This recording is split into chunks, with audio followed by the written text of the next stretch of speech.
What's going on, Blues? Welcome back to Life as an Evertonian. This is our match reaction to the 1-1 draw against Brighton this afternoon.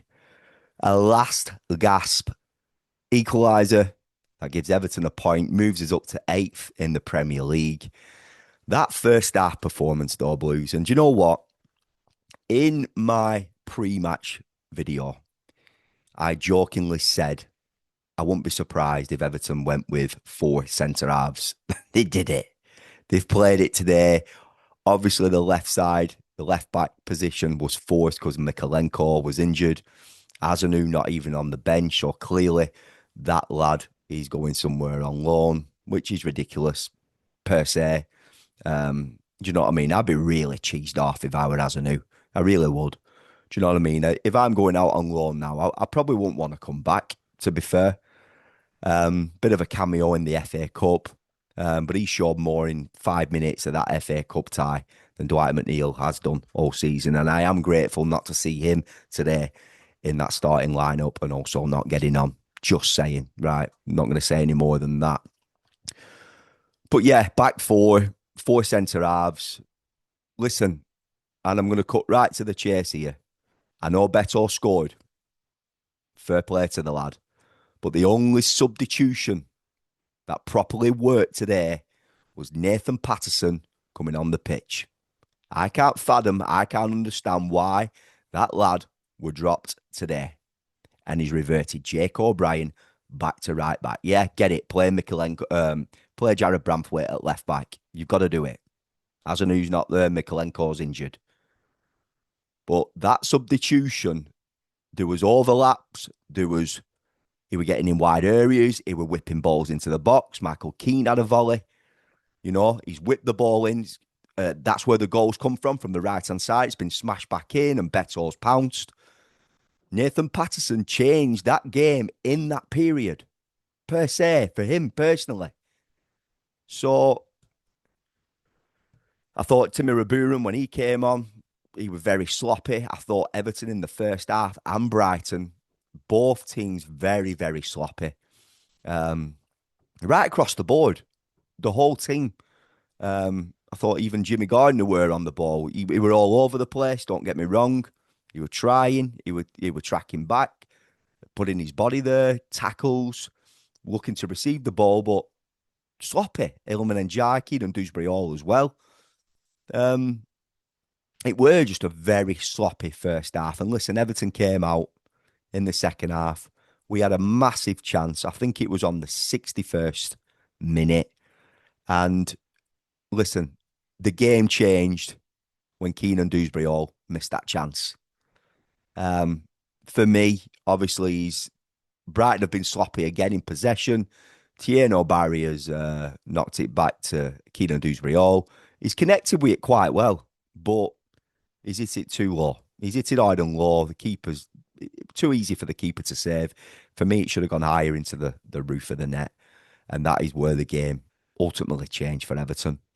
And for Brighton, you know, they've took the chance. I thought Michael Keane was poor with his defensive shape. I thought he came out of his position, got drifted across too easy. They've done like a Megs and they've slotted it on. And, you know, that smash and grab point, I didn't think were going to come. I really didn't. But fair play to Beto in the right place at the right time. And we take a point. We have to take a point. I think Everton, in terms of shots on target, there's only Wolverhampton Wanderers and Burnley who have had less shots than Everton. That's third from bottom in the league, and we're 8th in the league. So it goes to show how good we are doing as a defensive shape, but we're not creating enough, Blues. We're really not.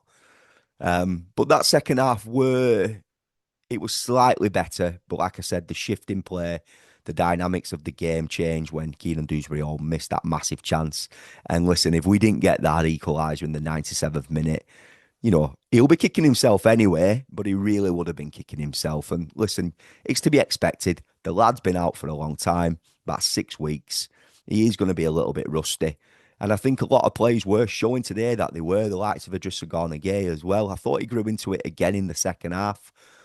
But would it have been a masterclass from Moyes to really nullify and bored the hell out of Brighton because I were bored watching it. I nearly fell asleep. And then obviously we came out in the second half, and if Keenan Dewsbury Hall would have took that chance, it might have been a different game. But we've got a point, Blues. And I didn't expect that point from that position where we were at on like the 75th minute when Brighton went 1-0 up. But for me, Nathan Patterson changed that game. Everton found an outlet on that right hand side.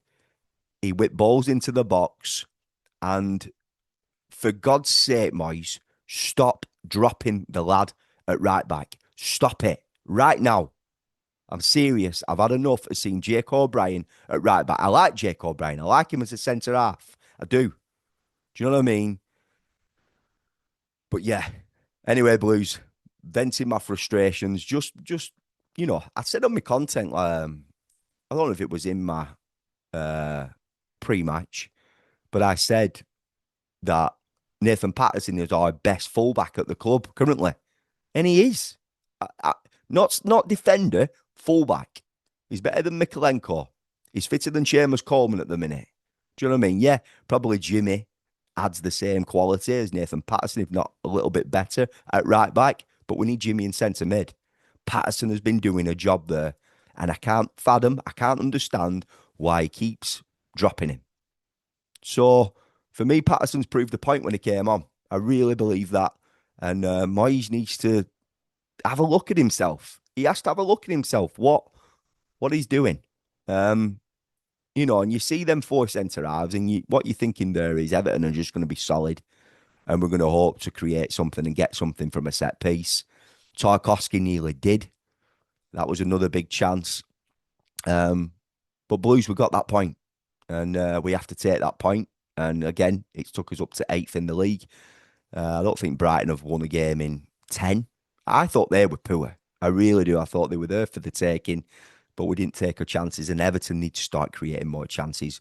We're linked with Tyreek George from Chelsea, young lad from their academy. He's been at England right from the under-16s up to the under-21s. I think he's had 12 appearances this season, 1 goal. So he has been starting to feature. He's starting to feature for Chelsea.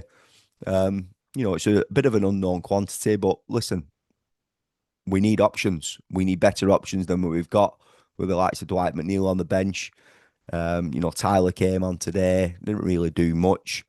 I thought NJ had a quiet game. I thought Tieno Barry had a quiet game, albeit that setup of Keenan Dewsbury Hall. So yeah, boys, I'm going to leave this one there. Subscribe to the channel if you haven't done so already. Click that bell to turn on post notifications. I didn't think I'd be coming on here stating that Everton have come away with a point, a draw, a bit of a smash. Not so much a smash and grab, but a last gasp equaliser. I didn't envisage it. I didn't think it would come in, but it did. And fair play to Beto. Does that mean Beto is going to be staying now? There's rumours that he's off. Juventus interested. I think Fenerbahce over in Turkey. But the lad's come on and made a statement. And right place, right time. And he's slotted it home. So fair play to the lad. Ole, ole, ole, ole. Beto, Beto. Up the toffees. And I'll see you in the next one.